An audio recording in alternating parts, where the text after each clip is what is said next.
జగన్ టైంలోనేమో చిన్న అంశాన్ని blow up చేసి చూపించేది. ఇప్పుడు పెద్ద అంశాలు సైతం సిటీ ఎడిషన్స్‌కి పరిమితం అవుతున్నాయి.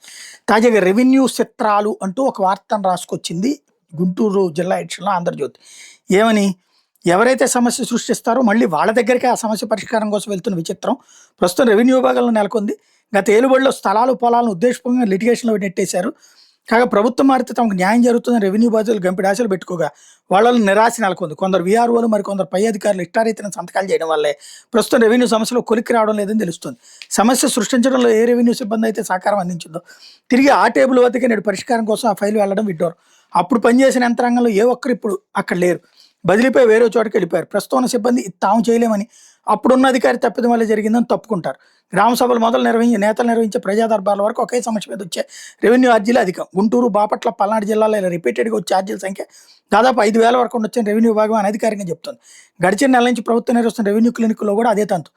బాపట్ల కలెక్టరేట్లో ప్రత్యేకంగా ఏర్పాటు చేసిన రెవెన్యూ క్లినిక్ టేబుల్ దగ్గరికి ఇప్పటిదాకా 578 సమస్యలు వచ్చినాయి.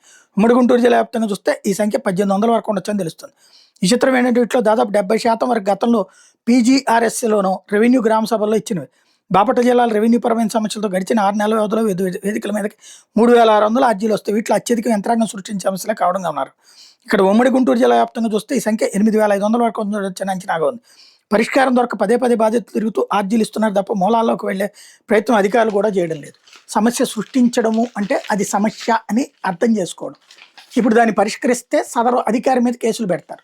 ఇప్పుడు సమస్యల్లా ఏంటయ్యా అంటే క్రిందటిసారి ఉద్యోగి చేసింది తప్పో రైటో తెలియదు, అది ప్రభుత్వం మీదకి నెట్టేసాం. ఇప్పుడు అధికారి ఉద్యోగి మీదకే నెడుతున్నాం, ప్రభుత్వాన్ని కాపాడుతున్నాం. ఇది మన వార్తల స్టైల్ ఆఫ్ ఫంక్షనింగ్.